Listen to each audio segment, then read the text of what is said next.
नमस्कार दोस्तों, मैं सर्वेश यादव। आज मैं आपको इस वीडियो के माध्यम से ऐसी हवाई यात्रा कराने वाला हूं कि आपके रोंगटे खड़े हो जाएंगे। बिना भाड़े के फ्री में उलटती पलटती जहाज में उड़ने का आप साक्षात अनुभव करेंगे। यदि वीडियो के अंत तक बने रहे तो मेरा दावा है कि आप इस वीडियो को धन्यवाद कहकर ही जाएंगे। 22 मार्च 1994 की शाम एरोफ्लोट फ्लाइट 593 एयरबस 310 एयरक्राफ्ट तैयारी कर रही थी Shri Matthew international airport Moscow Russia से हांगकांग जाने की। यह जर्नी काफी लंबी थी, 13 घंटे 39 मिनट की थी, जिसके लिए 3 पायलट की रिक्वायरमेंट थी। इस फ्लाइट को लीड कर रहे थे कैप्टन डोनी लव। इनकी एज थी 40 इयर्स और इनका फ्लाइट आवर्स 9500 था। जबकि इस फ्लाइट में फर्स्ट ऑफिसर के रूप में प्रिस्क्राइब थे। इनकी एज 33 इयर्स और इनका फ्लाइट आवर्स अप्रॉक्स 6000 था। जबकि इस फ्लाइट के को पायलट कद्रिनस्की थे, जिनकी एज 39 इयर्स और इनका फ्लाइट आवर्स अप्रॉक्स 9000 था। ये इस ट्रू स्टोरी के मेन किरदार थे। इनके पास 2 बच्चे थे, 13 साल की याना और 16 साल का एल्डार था। ये दोनों बच्चे इस फ्लाइट में इनके साथ ही यात्रा कर रहे थे। फ्लाइट में 63 पैसेंजर्स और 12 क्रू मेंबर्स सवार हो जाते हैं। फ्लाइट धीरे धीरे रनवे पर पहुंचती है। लोकल टाइम 8:39 रात को यह flight Shri Matthew international airport Moscow Russia से चीन के हांगकांग के लिए उड़ान भर देती है। 4 घंटे तक सब कुछ नॉर्मली रहता है। यह जर्नी काफी लंबी थी, इसलिए फ्लाइट के सारे पैसेंजर सो रहे होते हैं। मेन कैप्टन अपनी शिफ्ट पूरा करने के बाद अपने केबिन में सोने के लिए चले जाते हैं। अब फ्लाइट को मॉनिटर करने के लिए कद्रिनस्की कॉकपिट में प्रवेश कर जाते हैं। मेन पायलट की सीट पर को पायलट कद्रिनस्की बैठ जाते हैं। इनके बगल में फर्स्ट ऑफिसर बैठे हुए हैं। दोनों लोग अपनी अपनी सीट पर बैठे हुए हैं। तभी को पायलट के दोनों बच्चे अपने अंकल के साथ, उनके अंकल भी आए हुए हैं, अपने अंकल के साथ कॉकपिट में प्रवेश करते हैं।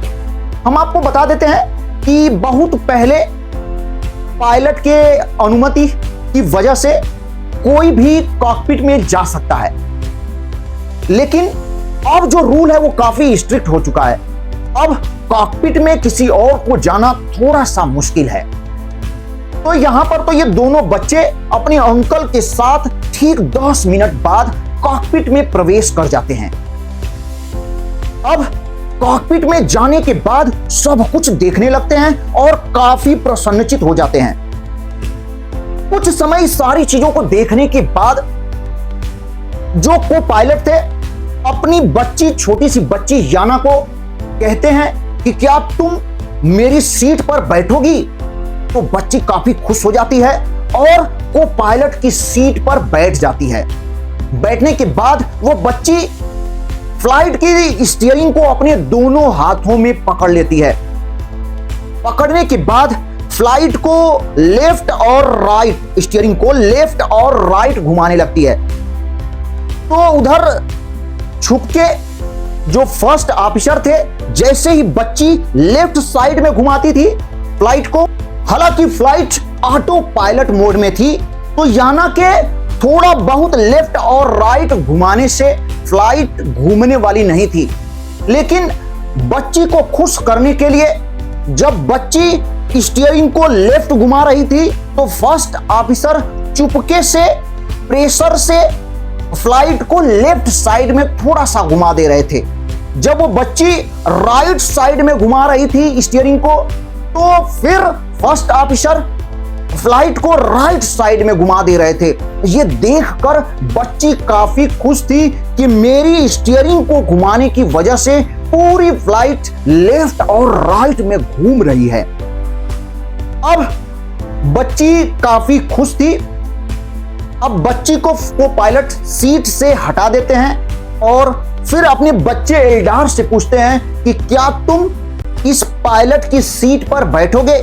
तो वो 16 साल का बच्चा एल्डार ये भी काफी खुशी से कहता है कि यस।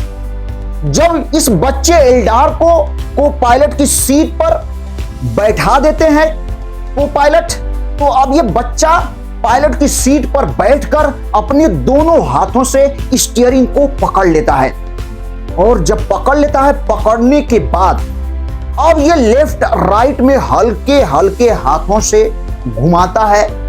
तो अब फर्स्ट ऑफिसर इस बच्चे पर ध्यान न देकर ये बच्चों के अंकल और को पायलट काद्रानस्की से बात कर लेने लगते हैं। तो ये बच्चा घुमा नहीं पा रहा था, तो अब ये बच्चा प्रेशर देकर घुमाने लगता है, दबाव देकर और पूरे फोर्स के साथ घुमाने लगता है। तो फ्लाइट तो ऑटो पायलट मोड में थी, लेकिन फुल्ली ऑटो पायलट मोड में नहीं थी।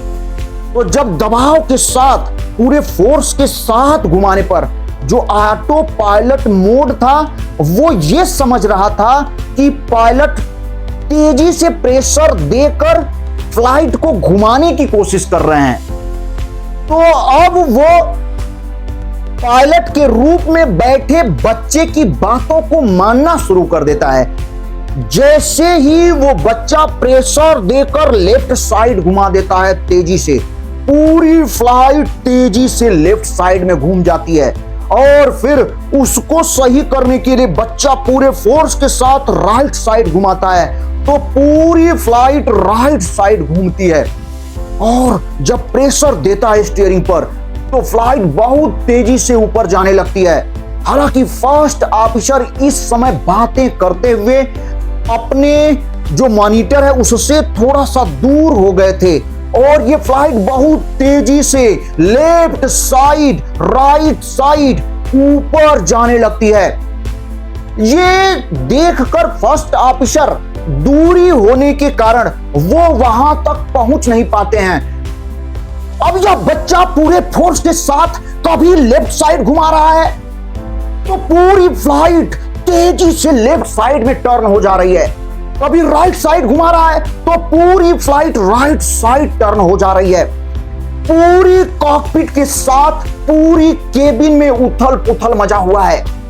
फर्स्ट ऑफिसर पर इतना तेजी से लेफ्ट और राइट में फोर्स लग रहा है कि वो सिस्टम तक पहुंच न पा रहे हैं ताकि वो कंट्रोल कर सकें। इधर केबिन में पैसेंजर्स बिना बेल्ट के थे, कुछ पैसेंजर्स जाके छत से टकरा रहे हैं जिनकी वजह से किसी का सर फट रहा है, किसी का हाथ टूट रहा है, किसी का पैर टूट रहा है।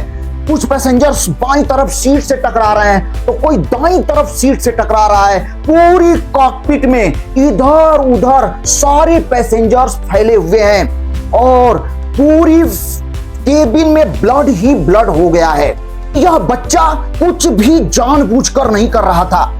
एक तरफ की सिचुएशन को हैंडल करने के लिए प्रेशर विपरीत डायरेक्शन में देता था तो विपरीत डायरेक्शन की सिचुएशन काफी खराब हो जाती थी। अब अचानक स्टीयरिंग में कुछ ऐसा हो जाता है उस बच्चे से कि अब फ्लाइट सीधा वर्टिकली ऊपर की तरफ तेजी से जाने लगती है। अब बच्चा इस सिचुएशन को हैंडल करने के लिए पहले के कंपैरिजन में विपरीत डायरेक्शन में प्रेशर लगाता है, तब अचानक पूरी फ्लाइट बहुत तेजी से नीचे की तरफ गिरने लगती है। पूरी फ्लाइट में वेटलेसनेस का एक्सपीरियंस करने लगते हैं पैसेंजर। सभी लोगों को लगता है कि उनके पास कोई वजन ही नहीं है, सब लोग पत्ते की तरह उड़ रहे हैं फ्लाइट के अंदर। समय था 12:55 जब पूरी फ्लाइट बहुत तेजी से नीचे की तरफ जा रही होती है। को पायलट लगातार चिल्ला रहे होते हैं, एल्डार तुम सीट छोड़ो। लेकिन दोस्तों एल्डार सीट को छोड़ने की कंडीशन में नहीं था। वो अपने को बचाने के लिए तेजी से स्टीयरिंग को पकड़े हुए था। तभी 2 मिनट तक यह फ्लाइट लगातार नीचे जा रही होती है। 12:57 11 सेकेंड पर फर्स्ट ऑफिसर का पैर तो पैडल तक नहीं पहुंच पा रहा था, लेकिन किसी तरीके से उनका हाथ स्पीड के लीवर तक पहुंच जाता है और वो लीवर को तेजी से अपनी तरफ खींचते हैं। तब जाकर फ्लाइट की स्पीड 400 नॉट से कम होकर 100 नॉट तक आ जाती है और अब को पायलट एल्डार को पायलट की सीट से हटाकर अपने खुद बैठ जाते हैं और पूरी फ्लाइट को कंट्रोल करने की कोशिश करते हैं। ऐसा लगता है कि ये फ्लाइट को कंट्रोल कर लेंगे और नॉर्मल सिचुएशन को कर देंगे, लेकिन दोस्तों अब तक तो बहुत देर हो चुकी थी। ये स्पीड को लगातार कंट्रोल करने की कोशिश कर रहे थे, लेकिन तभी अचानक ये फ्लाइट जमीन को टच कर जाता है और एकाएक फ्लाइट क्रैश हो जाता है। दोस्तों फ्लाइट में बैठे हुए 63 यात्री, पायलट के साथ 12 क्रू मेंबर यानी 75 लोग एकाएक मौत के मुंह में समा जाते हैं। दोस्तों यह घटना 12:58 पर होती है। एल्डार जब सीट पर बैठा था तब से लेकर मात्र 3 मिनट 15 सेकेंड के बाद ही ये प्लेन क्रैश कर जाता है। अब रेस्क्यू टीम पहुंचती है।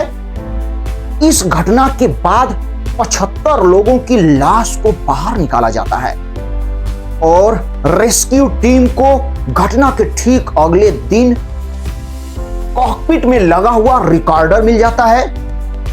यह रेस्क्यू टीम उस रिकॉर्डर को इन्वेस्टिगेशन टीम को दे देती है। अब इन्वेस्टिगेशन टीम उस रिकॉर्डर की सहायता से पूरी घटना की जानकारी लेते हैं कि आखिर कॉकपिट में चल क्या रहा था।